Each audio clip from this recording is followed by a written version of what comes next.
All right. Welcome back to the FST5 webinar series. We are so happy to be here with you guys tonight. My name is Manisha Leary. I am the program manager for Frontline Strong Together on the Wayne Health side, and these are my amazing colleagues here.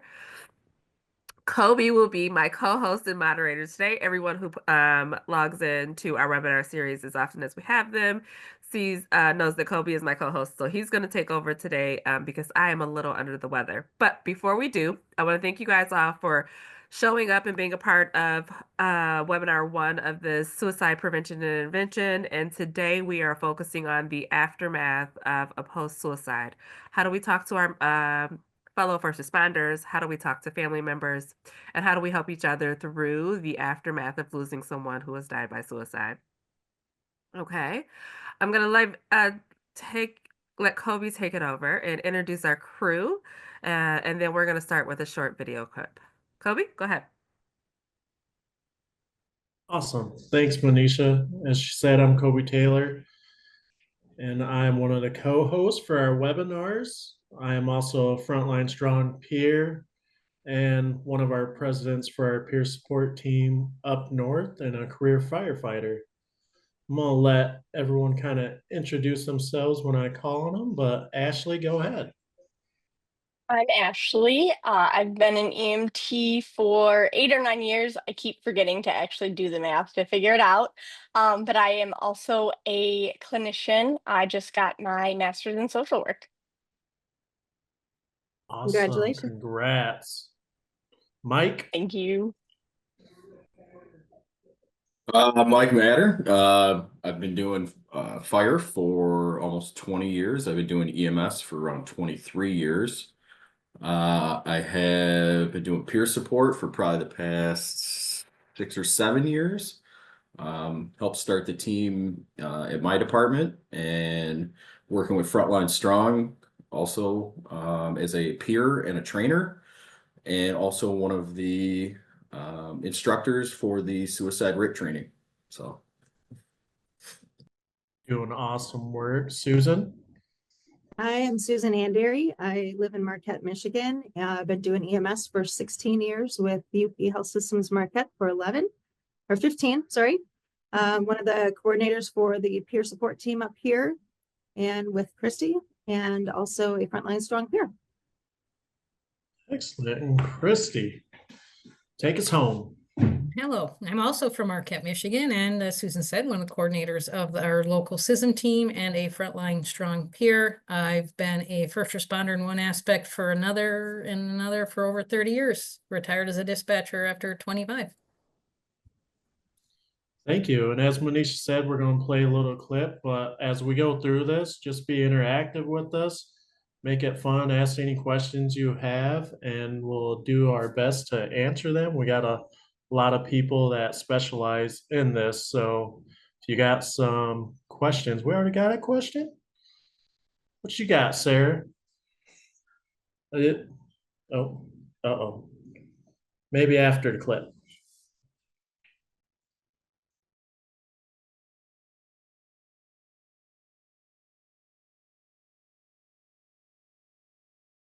The impact around the department was definitely shattering, if I could put it into one word.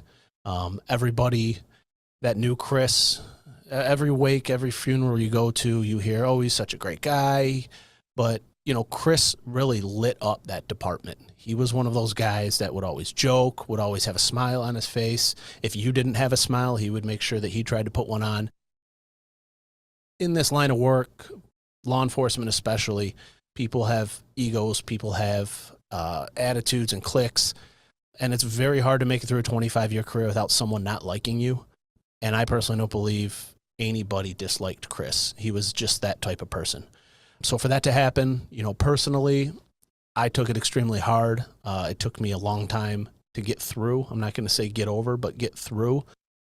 And to be completely honest, I'm not sure if I'm still completely through it yet. And the department, you know, same thing.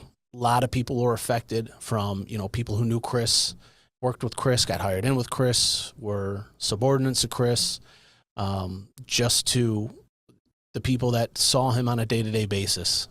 He really truly affected everybody. We now have a run in his honor for mental health that we do every October. And I would be very surprised to say, you know, even today, the loss of his life is still felt around that department.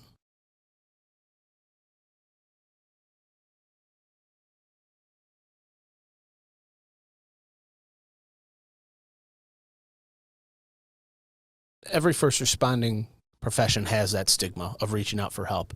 We always want to help others. You know, you can sit here and preach stigma all day long and how we need to break it. And I think now in 2024, we're doing a pretty good job of at least trying to reach out and let people know that it's okay to not be okay. It's okay to ask for help. But the importance of just knowing that one person, even in a passing conversation, can change the outcome of someone's life if they are going down a path like this is so important.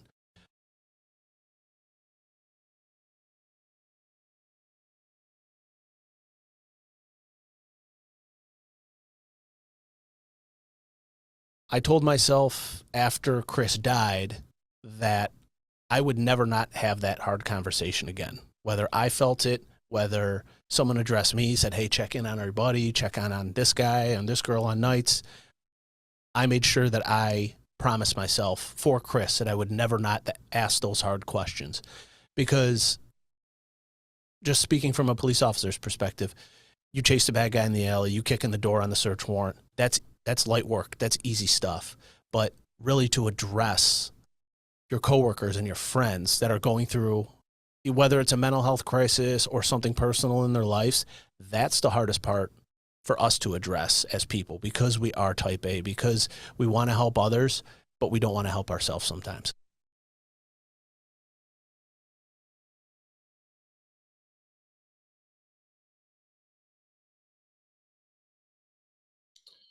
Sarah, I don't know if you have a question, but to anyone that's got any questions, just put it in the chat box here or in your Q&As, and I'll read them off and we'll get to them. If you have a question directed to one of our panelists, just go ahead and say that in your question. So I see your hands up, Sarah, but if you want to put it in that chat box, we'll get to it. But Mike, you want to go ahead and talk a little bit about that and how it looks after suicide? Yeah, I just didn't want to cut off if Sarah had a question or anything. Yeah, so none of them will be able to ask the question like we are locally. They'll just have to type it in there. Okay. So how it's going to look after when you go in or there's going to be a post-suicide intervention. Unfortunately, our peer team has gone and done a fair amount of these, unfortunately. Number one, I'll have to say is the height of the emotions. So really, when you first, after the fact, the ones that I've seen that have gone the best, the department will get together, get everybody together and do one kind of briefing on what happened. So what they usually do, they take all the members out of service, surrounding departments, whether it's police, fire, EMS, whatever it may be, will cover their shifts so they can get together and everybody gets the same information at the same time. And kind of what it looks like is, you get the official, this is what happened type deal. One of the things that we've noticed is there's a wide range of emotions right off the bat. So, and that's something that right off the bat, you have to kind of curtail or talk to people about. So, some of the big emotions that people are going to feel, you're going to have a lot of people who are angry. They're upset with the person who killed themselves. This person's selfish. This person, how could they do that to their families and that type of thing. You're also going to have the people who are, emotional about it. They're upset. They just lost a friend of theirs. And you also have the kind of in-betweens that are kind of numb. They don't really know how to feel at that point. You want to manage those emotions. So the best way we kind of explain it to people when we go in there is, everybody's looking at this person or this situation through their perspective, right? So, the person who's upset and calling this person selfish and this, that, and the other, we don't know it, but a family member of theirs, when they were young, might have killed themselves. So they grew up without a parent. So their perspective on suicide is, I'm upset that this person did this. Whereas a person who's, upset or, crying, sad, those types of things, they just lost their best friend, right? So you have to really explain to people that all of those emotions that people are feeling are completely normal and they're completely real. Even though you don't understand the emotion, you have to at least respect the emotion because you don't know what place this person is coming to with this, right? So that's the first thing we try to do. We try to talk about, just respecting other people's perspectives, their feelings, and people can run through a gamut of emotions. I mean, it's up and down, left, right, and it changes by the minute. And really kind of what we start doing is just start talking a little bit, how did you know this person? What were your interactions and those types of things? And one of the biggest things that we try to talk about and we try to really work on is the feeling of guilt. A lot of people have a lot of guilt afterwards. So you hear a lot of, man, if he called me last week and if I would have answered, maybe things would be different. Or, I lost touch with this person and I wish I wouldn't have lost touch. Maybe that would have saved them. And there's a lot of guilt that people carry, like they could have changed the situation by one phone call. And a lot of times what you have to realize is, you didn't know that this person was about to do this. You didn't know that these were the things that were going to happen. And at some point when a person is committed, that phone call is not the thing that's going to make the difference. You try, right? But you really need to not hold that guilt with you as you go on because it's not your guilt to carry. So that's one thing we try to really kind of instill in the people that we're talking to is that, you may feel that guilt, or people are, man, what did I miss? What didn't I see? What did I miss? Is another little very heavy thing that they carry with them. And sometimes you didn't miss anything. The person may have not given you any type of sign or any type of whatever to point you that that's what's going to happen, right?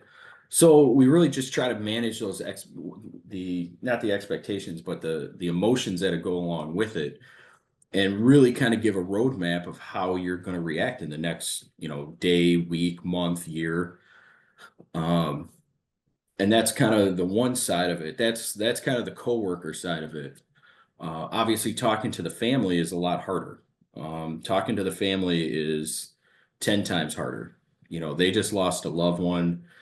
It could have been, a very close family member. So it's really digging into those emotions of losing that sudden loss of that person, right? So you're going to get a lot of the, man, I wish I would have told them this, or, oh, we just had an argument last week and I wish we wouldn't have had that argument. And, those types of things. And those are the things you really have to manage because it's once again, it's those guilt feelings, like they caused it.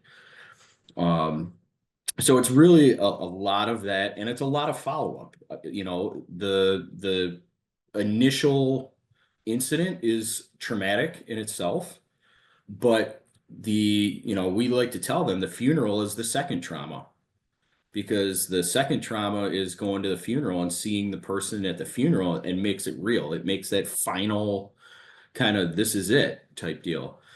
So a lot of follow-up is also important when you're doing when you're talking to people afterwards, because it's how we kind of explain it in that first day, week after it, everybody's coming to help. Everybody's, hey, what can I do for you? Let me get dinner this night, this and the other. But once the funeral hits, it's done and it's over with and everybody kind of moves on, right? but the coworkers, the families, they don't have that luxury of just, hey, it's over and we're moving on. So a lot of it is that follow up after the fact that really makes a huge difference in how people, take their step forward past this type of incident.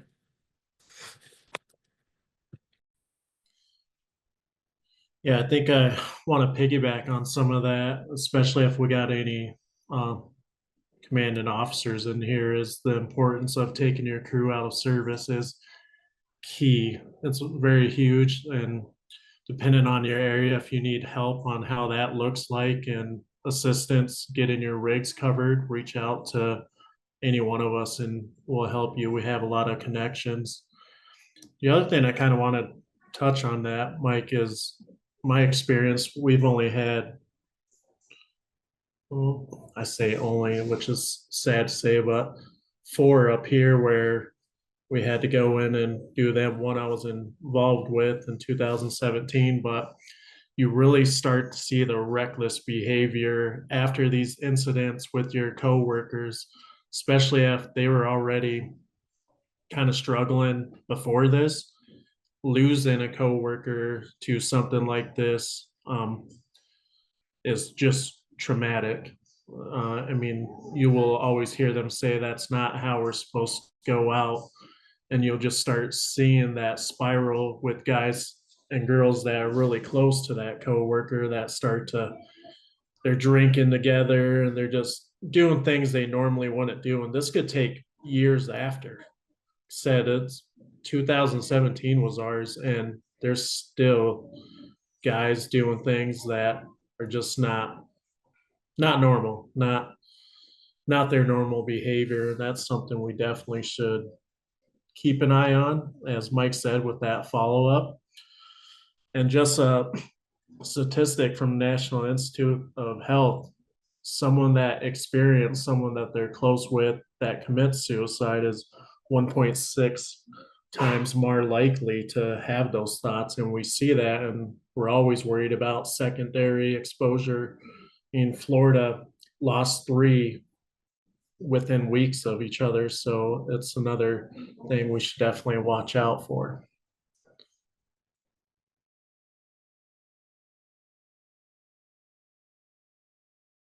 I want to piggyback off what Mike said too about the funeral. I remember being at my dad's funeral and realizing that this was the last time I'm gonna get to see him. Like, he really is gone. But also I remember seeing all these people that were there for him. And I remember walking out of one room into another room, and this hallway room thing, it was filled with people. And I had to turn right around and walk back out of there, because I remember thinking, like, you had all these people are there for you now. Like, if you they were there for you then. And just realizing the magnitude of, um you do have people even if you don't realize it. Absolutely. And the length this it could go with, talk about that, Mike, just the follow ups and how long these could look. I mean, it's hard to determine because it just varies by individual, but your experience. Oh, weeks, months, years. I mean, it's very individualized, but like with most traumatic incidents, we'll follow up and we'll keep doing follow up, but generally after 30 days or so, if people are still kind of experiencing um, any type of, feelings, emotions, having the nightmares, any of that, we try to get them in to talk to a therapist. You know what I mean? At that point, a lot, with traumatic events, we know they're going to happen, especially first responders. But it's those ones that are really hanging on. You know what I mean?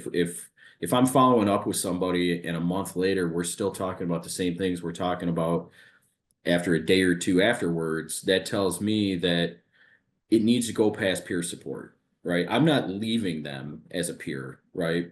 I'm still going to do my follow-ups. I'm still going to check on them. I'm still going to do all these things. But I also have to realize that as a peer at this point, I need to get them to someone higher than me, right? I need to get them into a professional. And, as peers, we have to realize this, kind of where our road ends and where we meet the clinician. It's that seamless, it's the bridge over the water. I mean, we're going to get you to the other side. I'm going to stay with you on the other side, but we need to get you over to that other side. And so, a lot of people, once that 30 days hits, I mean, but grief is different for everybody. It takes everybody different amounts of time to grieve. And you have to have that kind of leeway as well, right? So there's no hard, fast, set number, how long do I do a follow-up for, but it's based on the person and how they're doing, really. I was gonna kind of piggyback a little bit off of that when you're talking about grief. You know, the thing is like, and the blame. And if you focus on just blaming yourself or thinking about reasons why or why this happened, then you're not able to focus on the grief and you're not able to have that grief. And I saw a quote recently that I really, really liked. And it said, think of self-blame as an itchy blanket thrown over your grief. When you focus on that blanket, you don't see or feel the naked grief that lies beneath, and you're not able to feel it, to have it. So you gotta let that go and be able to focus on that. I don't know, I just thought that was really cool and it really struck home with me. Yeah, that's a great quote. Mike, you were talking about your peers and just doing these follow-ups. Susan Christie, you've done a few too. Can you talk about the toll it takes on the peers to do these follow-ups and to do these debriefings, especially with the neighboring department? Guys and girls, you probably know, especially when we're going out doing these conferences. So can we talk about that toll and what you're doing with your teams to help reduce that secondary baggage they're receiving from that? Well, we definitely, and I'll let Susan talk too here, but we definitely talk to each other and we offload with each other and we talk to our team therapists, but it's exhausting. You go back, you come home, and you guys know that you come home and you're just cashed out. You feel like you ran 10 marathons. Go ahead, Susan. I agree with Christy wholeheartedly. I think at that time we need to really realize that we need to take care of ourselves too, right? We're sitting here and we have our own baggage to start with, and then we take on everyone else's baggage and their emotions, and it takes a toll on us. But at the same time, we've got our trauma therapist that we can go to. We've got obviously all of you guys as peers that we can go to. But when it's somebody that's local and it hits home and you see how it's affected our local responders, it is very emotional. Of course, we want to put on that strong face and be there for you. But as peers, we need to make sure that we're taking care of ourselves as well. Yeah, I don't think there's a more draining call out for a peer support team and a peer than doing a post-suicide intervention. I mean, you're absorbing an incredible amount of trauma and sadness is what you're absorbing out of a lot of people. And when you walk out of there, like you said, it mentally, physically, you feel beat up. And to see And how much it drains, everybody blames themselves. yes, yes. And like you guys talked about, I mean, we usually take a clinician with us, not only for the people that we're talking to, but when we get done, we go talk to the clinician and we off gas immediately afterwards. And do follow up with a clinician. That's like a standard that you're doing that. And I'll tell you right now, even after doing that, there's still going to be some card rides home where you break down yourself. We're very good at compartmentalizing things. So, while we're doing it, we can hold it together and we can, do what we need to do. But, there's the human side of us as well. And, you feel those people's pain, you absorb enough of it, I mean, you also have reactions to it. So just realize when you go, or, I hope none of you guys ever have to experience something like this. but just know that it's definitely one of the most draining things you will ever do as a first responder. But you need to make sure you take care of yourself. The other thing I would say is if you have enough people on your team, whoever goes out on that call out takes the next one off. So, you're not constantly getting dosed with the secondary traumas and things like that. A lot of times if like 3 or 4 of us go on something like that, we automatically like, hey, you're done for the next call out. You're going to skip one. So it gives yourselves kind of a break to recharge and get yourself back to where you need to be. I will add that it does take a lot out of us. And as peers and new peers that might be listening, this still, no matter how drained we are to some of these calls, it is still one of the most rewarding things that I know I've ever done. I'm pretty sure all of you feel the same, right? In that being there for others that are struggling and others that are dealing with the death of someone in their organization, still helping those other people is still rewarding. And that's why we keep doing it, right? But it is, we need to be able to off gas, like Mike said, to our therapist as well. I was just gonna say the same thing. It's like, please don't think it's like, oh my gosh, I don't want to reach out to them to make them exhaust. We still want to be there, but we're just telling you guys what you might go through too when you start doing this peer support and doing all of this. Yeah, absolutely. Cliff's got a question. I think this is going to be one for Mike since he's got a class actually on the hot seat. But one of the big problems is that most of our people don't know how to ask that hard question. If you have never been in that position where you have to ask it, it's not something that just rolls off your tongue. Want to talk about that a little bit, Mike? Yeah, absolutely. And Cliff's 100% right. I mean, um, you know, unfortunately, I've had to have those conversations, and even I don't care how many times you do it, it's not easy to have those conversations, right? But the important thing is asking the question. The important thing is asking that person, because you might be the last life ring that person's willing to grab, and it far outweighs your being scared to ask the question, right? It goes back to the whole guilt thing that we talked about, where if you knew that you saw something in this person and then you didn't say something to them and then they do it, that's a guilt that you're going to carry around the rest of your life, right? And so whenever that opportunity arises, ask the questions, ask the hard questions. um it's you never know which conversation is the one that's going to bring the person back, right? So don't ever be afraid to have that conversation. A little bit to what Colby's alluding to is the suicide RIT class that I talked about that I teach. um that's exactly what the class is. It's how to spot it and how do we have that conversation. um it's not an easy conversation to have. And in that class, you definitely get in front of a group of people you don't know and you have to ask that question. And it's nerve wracking. Actually, anybody on this panel can tell you, because I think everybody's been to it. But the biggest thing I have to say to answer that is just ask the question. Don't be afraid of anything else other than, I would, even if you or people get upset because, well, what happens if the person gets mad at me? Well, rather have them mad at me and alive than not mad at me and dead, right? So be mad at me for asking the question. I don't care, right? But I know I'm gonna try and have that conversation with you, and that's what's important.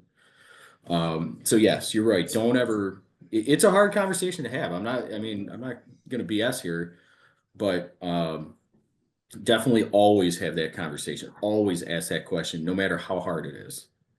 Especially when you're close to them. And you and I had this talk in one of my most recent ones where I was really close to him. I was like, God, he's going to hate me. And he'll tell you, yeah, he hated me at the time because we had to force him to go because of the things he was saying. But he's very thankful for it now. And he also tells me that too. So it's a question that's got to be blunt, though. You can't just beat around the bush like, oh, are you thinking about this? No, you need to just simply Go at ask it. it. I Yep, think as go at long as them. you say you're coming from a place of caring and just look them straight in the eye. The reason I'm asking you this is because I truly care about you. And then ask that question. Would say to check on your people. If your department does experience a suicide, check on them, make sure that they are working through that grieving process, which is going to look different for everybody. Don't get me wrong, but it's important to check on them and make sure that they are working through it. And like I said, it's not, there's no timeline. Everyone's going to grieve differently, but make sure they're not in denial, because that's really going to make the situation worse for them. You have to feel your feelings. As much as they suck sometimes, you have to be able to do that, and checking on your people and just making sure that they are working through that. Yeah, to add to Ashley's is to know your people too. I mean, I think any of us been in this game long enough could tell you back when life wasn't so busy where we would have softball games together and have cookouts together. Now life is busy where you barely see someone, but still just knowing your members, especially like if you're working with them, knowing them, know their family. That way, if they're not normal, you know what that not normal looks like versus you didn't know them and didn't care to take the time to know how they are. You might not know what their abnormal looks like. Looks like Manisha's got a question on here. How do you take care of yourself at home after a suicide in the department? Before we answer that question, I did want to hop on and say something too, though.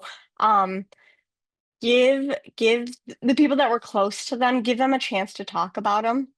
As much as it hurts to know that they aren't here, it does bring some joy to be able to talk about them and to share them with others, especially if somebody has never met them, being able to share that with them.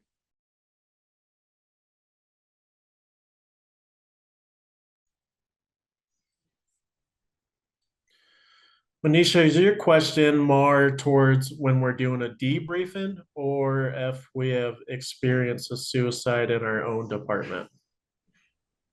It's more towards just asking, how does one take care of themselves after this impact? After you are there with the department, after they lost someone, or if you've known the person, how do you take care of yourself when things are quiet and at home and you have nothing to do but think about it? Well, coming from someone that had it in the department, I did it very poor and was part of that reckless behavior. And actually, that same year, I had my suicide attempt when things started to go downhill. And then we had three other members that had a suicide attempt as well. So we dealt with it very poor, and it started with a very poor debriefing. It wasn't handled well. It did a lot of trauma that shouldn't have been done. The team did not know what they were doing, and that's kind of after I got myself right, that is what led me down this direction, is figuring out how we need to do it the right way. um, Responding to one as far as a peer team for me in a ways everyone's going to be different is taking that time. I do talk to a therapist. I talk to my wife about it, pretty open about it, and I think it's just important to try to relieve that extra weight that's on your shoulders, for me anyways. I'm one that tends to self-isolate, but when it comes to that, I force myself to not.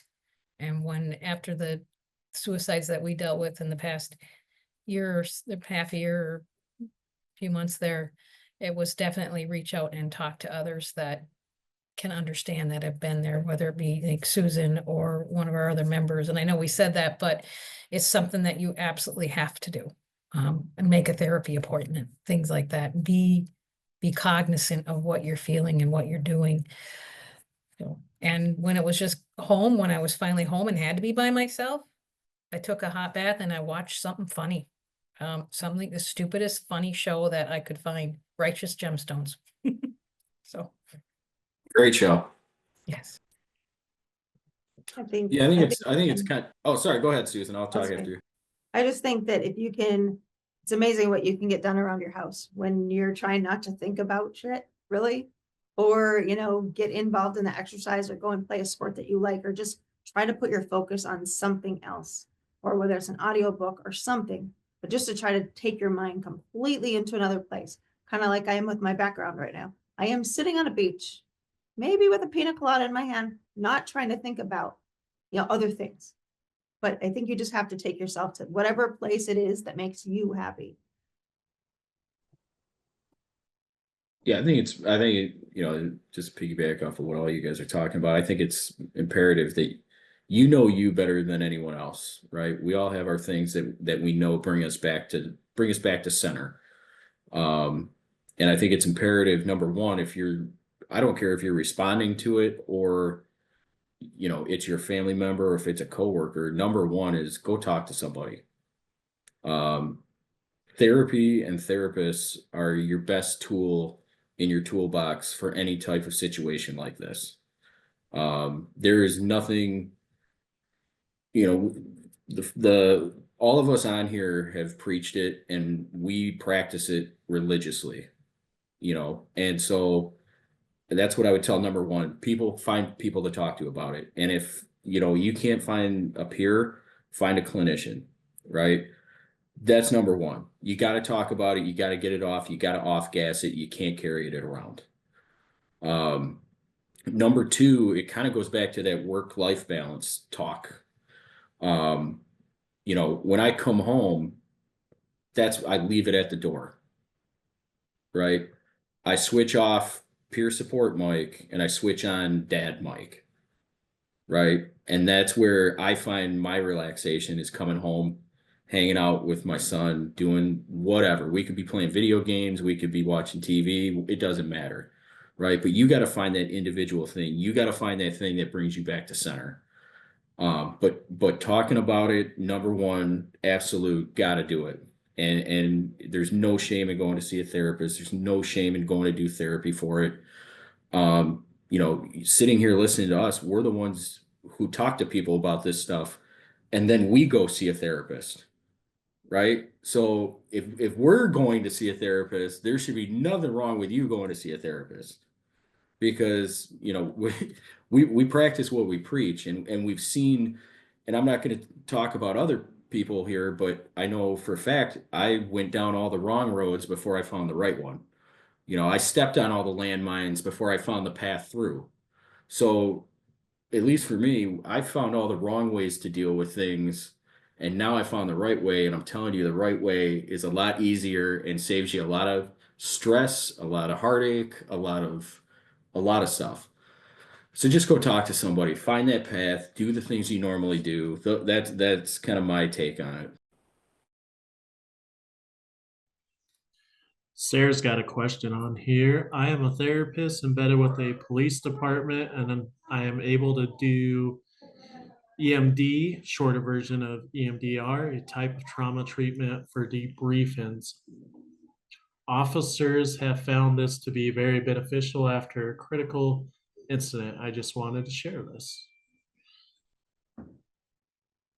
Strong work, Sarah. Thank you for doing what you do. He's awesome. Looks like Christy, you got that other one. I also want to say too, if Awesome. talking's not your thing, writing can also help. It doesn't have to be a journal in a nice notebook. It could just be the scrap paper from the mail that you were gonna throw away anyways. You can write down how you're feeling, the thoughts that you're having in your head. If you're angry, write down why you're angry. You're able to get those feelings and those emotions out without talking sometimes too.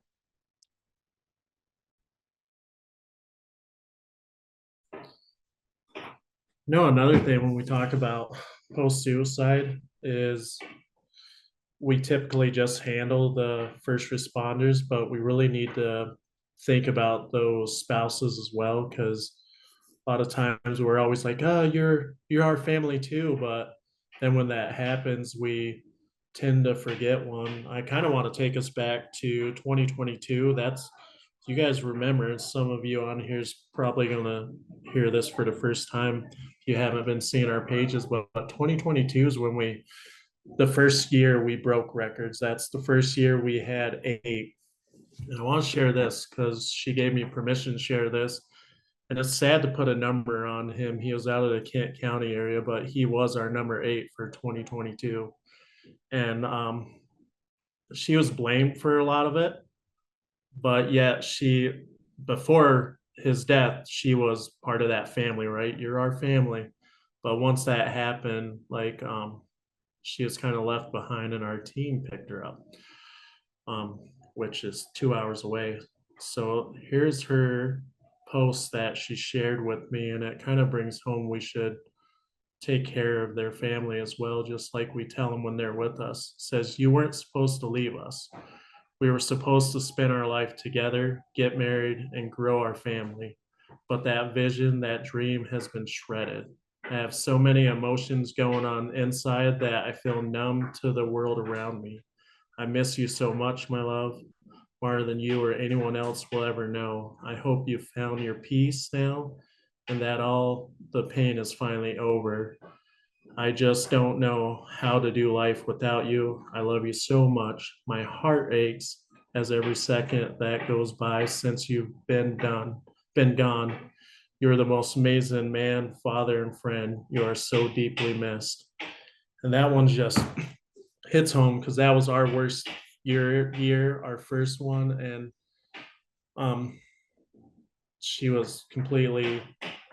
They were focused on the department stuff, which is rightfully so, but we also have to remember the family because it's super hard for me to read because again, that was a tough year for us. That's when we're really ramping up stuff, and it just brings that home to me. Any insight on that? A lot of times, kind of how we handle it is we actually assign a peer team member to the family, like almost like a liaison. So you don't have, the whole peer team converging on that person, but you have one person from the time we get the call till whenever. That's their assignment, is that family member or family members. So they have one point of contact, they have that one person that they're familiar with, and it seems to work fairly well.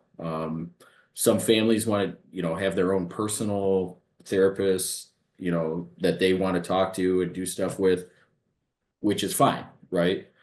But we still say, hey, this is your contact person. You need to talk to anybody. They're going to come check up on you, those types of things. So I mean, it's something that's important. And another thing that I'd like to mention when you start talking about families and coworkers, um, remember the anniversary. Remember the day that it happened. Um, you will not understand when you make a phone call or a text message a year later on the date, and you go, hey, listen, how are you doing today? I know today's, it's been a year, blah, blah. You'd be surprised how touched family members are that you remembered a year later that was the day, right? So make sure you remember those dates, because it may not be important to anybody else, but it's important to that family member to know that you took enough time to remember that date and call them and check on them. I can tell you from experience, Mike, that's 100% true. It is. Those little stories like, oh, I thought of, you know, this person today. I wanted to call you and tell you this funny story. That will brighten their day no matter what, whether it's on the anniversary or some random Wednesday, knowing that somebody else is thinking about them and they share that with you makes a huge impact.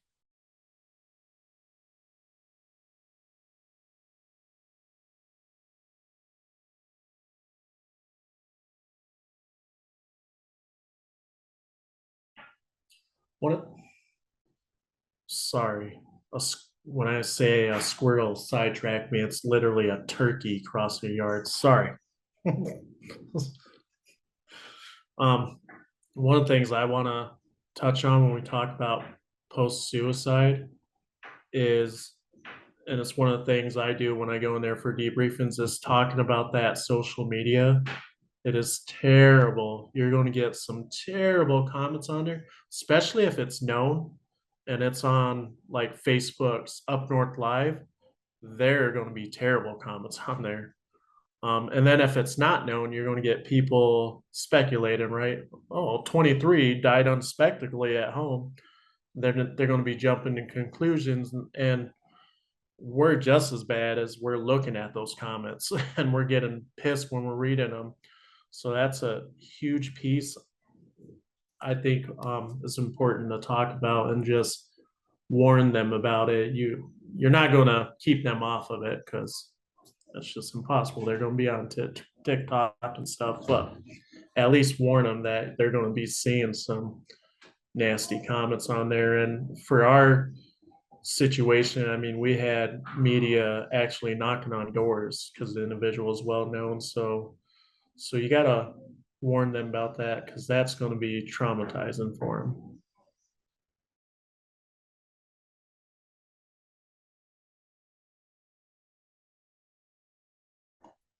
Sarah's got a question for you, Mike. Do you have any kind of policies on your peer support team that could share?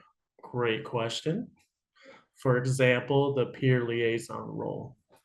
Yeah, absolutely. Does anybody if nobody on the panel has your email, if you could just send us your email, I can send you some things. I'm pretty sure I have it, Okay. and I can Yeah, we send can. it to you, and you can get her the stuff. So Yeah, we can not only I'll get you the stuff, but also maybe she we can can talk go to we your can talk about class. it. Yeah. Or if you want to go to the class, that's cool too. May 29th from 10 to 1 o'clock in Dearborn. Shameless plug. Or if you look behind them, you could catch some of the podcasts. Yeah, you can hear a lot of this stuff on the Minds on the Front Lines podcast. Why Another don't you hit shameless on that a plug. little bit on some of the stuff you guys have discussed on there? So the podcast, we talk about a lot of different issues when it comes to mental health and first responders. So we have first responders on who tell their stories. We have clinicians that come on. We talk about everything from trauma to suicide to depression, anxiety, PTSD. But we also talk about different treatments for it. We talk about things like EMDR. We've talked about what therapy looks like if you've never been to therapy. We talk about, somatic breathing techniques or cold plunges, yoga, stretching, you name it. Like we really have a conversation. It's all first responders who are talking and we're having a conversation like we're having here. It's first responders talking to first responders. And really what it is, we kind of talk about some of our own personal stuff that we go through or we've been through. We talk about how to take care of your family, how to talk to your family about being a first responder, how to talk to your kids about being a first responder. Coming up soon, we're going to have somebody on. We're going to talk about postpartum depression in first responders. And so, I mean, we try to hit every kind of aspect of it. And the whole goal of it is to start having those conversations that we're afraid to have, you know what I mean? And make it okay to talk about these things. I guess one of the biggest things we really kind of wanted to do with this podcast is hopefully when we talk about it, somebody hears it and goes, wow, that's just like me. And I'm not the only one. And there's nothing wrong with me. You know what I mean? It's okay to be that way. So that's how we really dig into mental health in the first responder world. It doesn't matter, if you're police, fire, EMS, dispatch, corrections, it doesn't matter. We want to talk about all of them. And it's one of those things that each of our different disciplines have different kind of nuances that we like to talk about. And But we also like to get, let me turn that off.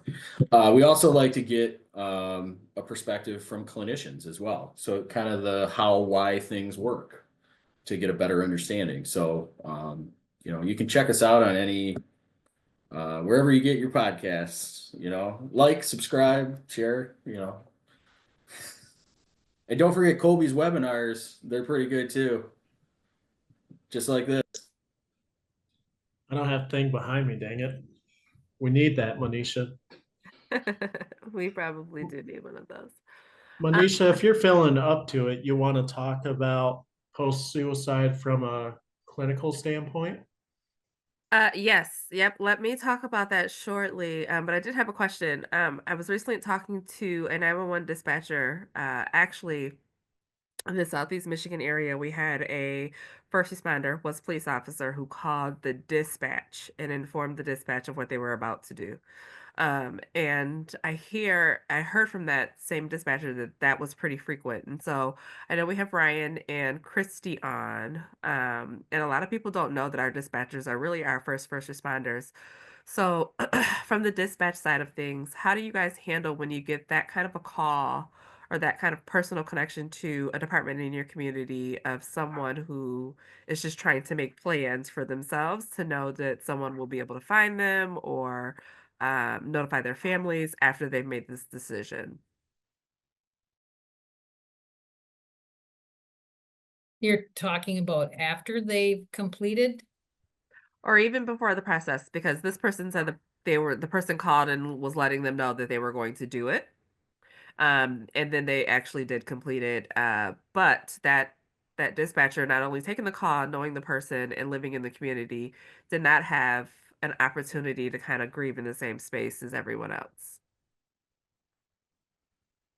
Yeah, that's definitely a different avenue for sure. Obviously you're going to try to make that connection with them and see if you can interrupt that, but as a dispatcher, we know that there are times when that person has absolutely made up their mind, and it doesn't matter what you say to them at that point, it's not going to stop what they're doing. I did this job for 25 years, and I've talked to many suicidal people, and a lot of times they were just reaching out and asking for help. But there were times when I knew instantaneously when I picked up that phone that that person had made up their mind. And even though I did try, I was not successful. Fortunately, it was never a first responder that I knew. And in that 25 years, well, actually 30 years of actually working as a first responder, there was one time I was successfully able to talk somebody that I knew for sure was going to kill themselves at that moment out of it. And again, that was only one time. And Ryan hasn't been able to talk yet, so I'm going to let him talk for a minute while I. And my situations were similar to what you just said. I never had that situation with a first responder. The majority of them, I think, were just calling for someone to talk to. Help arrived, got them the help that they needed. I did have one that was successful in completing suicide while I was on the phone with them.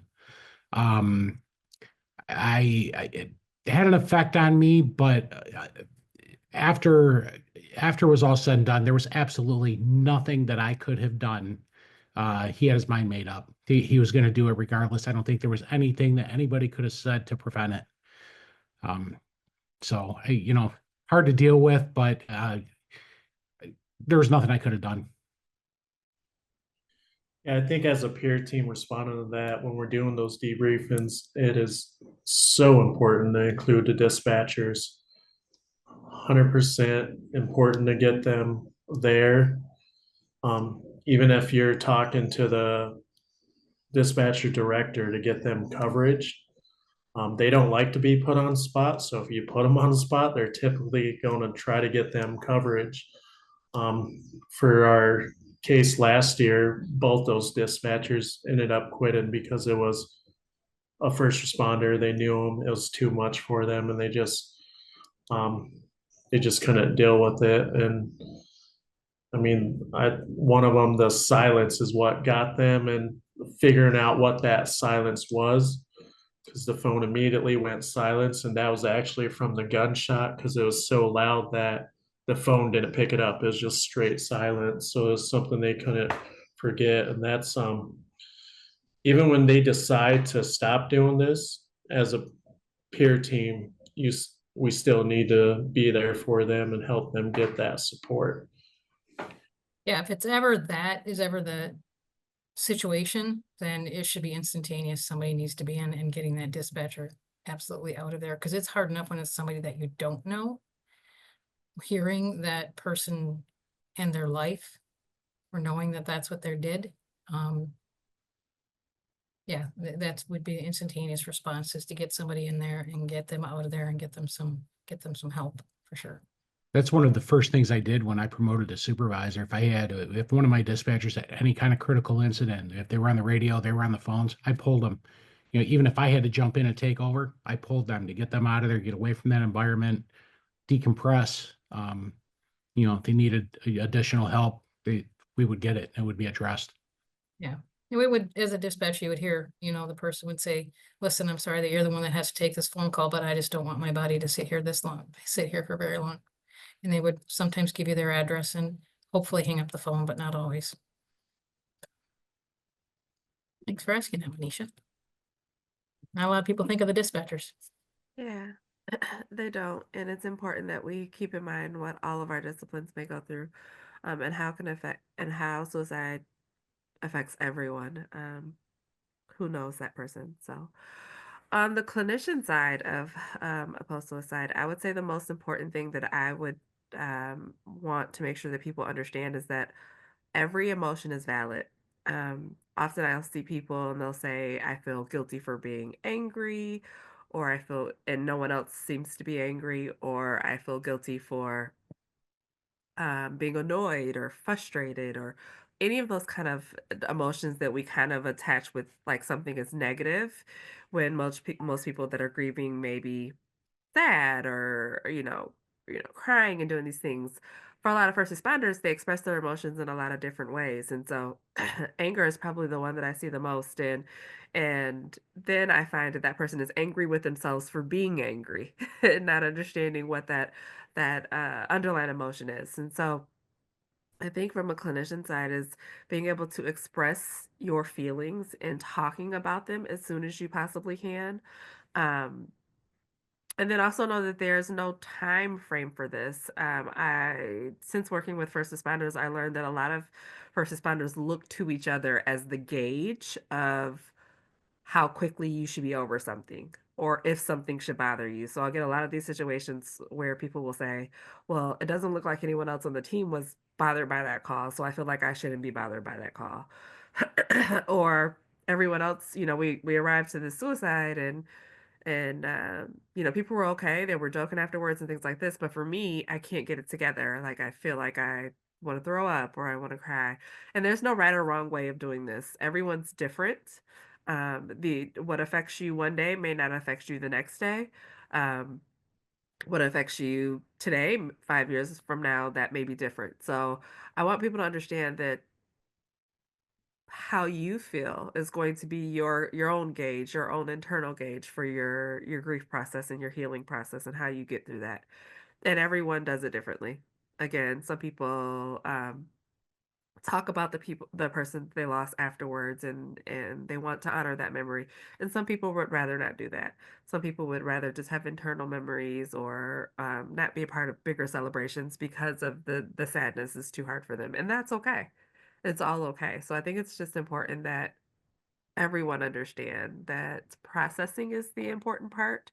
Talking through your emotions is the important part, but there's no right or wrong way to do it. Absolutely no right or wrong way to do it. And if at any time you ever need to talk to anyone, we encourage you always to reach out to our call line at 833-34-STRONG, 833-347-8766, to talk to anyone 24/7, 365. Um, a lot of you on that are participating in the webinar today know someone that is on this panel. We're always available for you to talk to and reach out to as well. So there is someone who is here and able to talk to you if you are feeling like you're alone. And I think that's just the most important part. All right, guys. So it is 8:30. We are going to wrap up. Any last thoughts from our panels?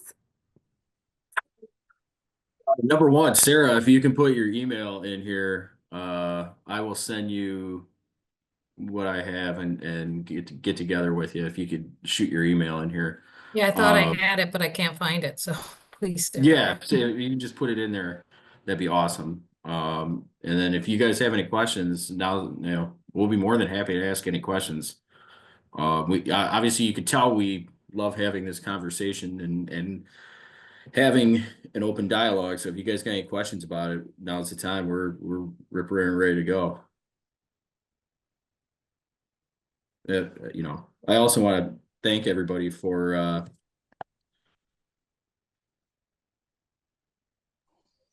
I know you can thank everybody. multitask. Yeah, I took a picture of it real quick, so I had to pause. I can't do two things at once, but I was going to say squirrel moment. yeah, no, I took a picture of it so I didn't lose it. But I just want to appreciate all you guys who were on the webinar tonight, taking the time out for the past hour just to be here with us and listen to what we had to say and interact with us. It was really good. The more we can have these conversations, the better off things will be. Absolutely. Absolutely. Kobe, Christy, Ryan, Susan, Ashley, and Mike, I thank you guys so much for taking the time out of your day to be here for this second conversation, which is probably a lot harder than the first conversation. I thank you guys for all that you do every single day for the first responder population in the state of Michigan.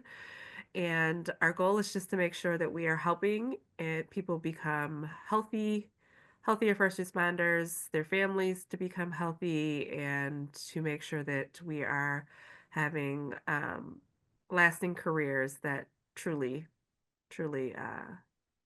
help the people in the communities that we live in. So I thank you guys so much for being here today. Thank you, Manisha. Thank you. Thank you, everybody. Thank you. Okay. Colby, nice job, bro. As always.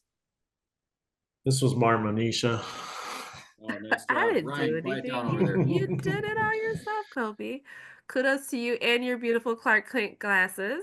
They look Well, thank you. Yes. All right, guys. Have a Looking- wonderful night. We'll see Looking you like a guys. young Harry Carey. There we go. Oh, I just want to say real stop quick. it. I just want to say real quick, Christy Hey, and I Ryan. were speaking at a dispatcher conference.